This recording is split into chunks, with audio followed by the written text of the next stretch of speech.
All right, today we're talking about human scale as it relates to government. Um, and the question being, in a couple of our videos, they kind of reviewed Aristotle or the classical view of the Republic and contrasted that to Hobbes and the view of, larger scale government. And, kind of presented as though for Hobbes, government is the solution, and his idea is that people are generally bad, and in the state of nature, things are pretty rough. And if we don't impose our will on people in the form of a government, things will be very bad for people.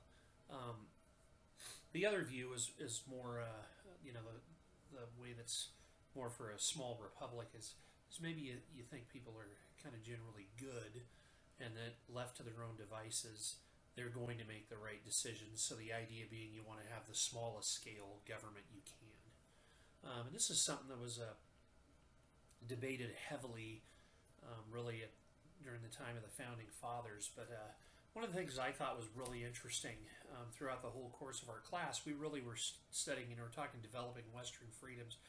We really looked at things from the point of view of the way as things evolved in England, from the more classical liberal viewpoint, and really, when you look at the idea of human scale, there, the foundation of what we studied really kind of goes back to, you can take it back to William Blackstone and John Locke and things like that. But it's really kind of three things: life, liberty, and property.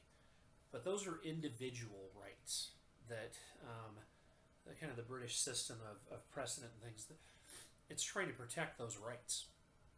And those rights are at their base individual. And if you kind of slide back maybe to Hobbes, that's one of the readings that I did my second essay review on, was on the Fabian Socialists, and they have a very different outlook, and they see things as kind of like when you ever saw the old Star Trek movie where Spock has to go down and save the planet and give up his life, and at the end of the movie he says to Captain Kirk, he says, the needs of the many outweigh the needs of the few, so he's willing to give his life to save people for the greater good.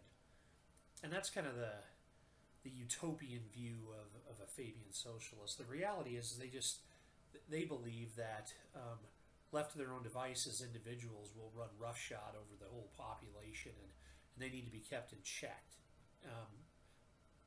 Property needs to be redistributed and things like that. And I thought that was a pretty interesting view. And this idea of scale is it's pretty interesting. I mean, and another thing that I wanted to point out is, you look at political parties, the founding fathers, and they're talking about factions and factionalism. One of their big fears is that the many, or the group, are going to run roughshod over the rights of the individuals, or factions will take over. And I found a real interesting book by Jeff Taylor at Dordt College, and I'll put it in the bibliography at the end of this. But he talks about how the founders were, they were in a completely different world, but they really saw the problem of scale, and his whole book is really a positive view of decentralized government. And I think one real interesting thing there is where he talks about, he's got a little section where he says, you can't fight City Hall, and then he says, actually you can, because it's at usually a very small scale at most towns and things like that. And you have a much better chance of fighting City Hall than you do of fighting Washington, D.C. And I think that's interesting. But then, the other thing that's pretty interesting is, I don't know that our founding fathers ever foresaw. They thought of the U.S. as more of an agrarian country and a republic. And even Jefferson had talked about, one of our videos talked about how he thought the U.S. would break into maybe 3 republics because it would get too big. Well, I just thought it was interesting that in 1776, there's 2.5 million people in the United States. Today, in eastern Washington, where I live, where Spokane is the biggest city, which, we don't have an NBA team, we don't have a pro football team or anything. I guess we have Gonzaga basketball, and that's about it. But Spokane is not a huge city. Eastern Washington has 1.65 million people, so it's almost 2/3 the size of the United States was in 1776. Today, New York has almost 8.4 million people in it, so it was literally 3 times the size of the entire United States in 1776.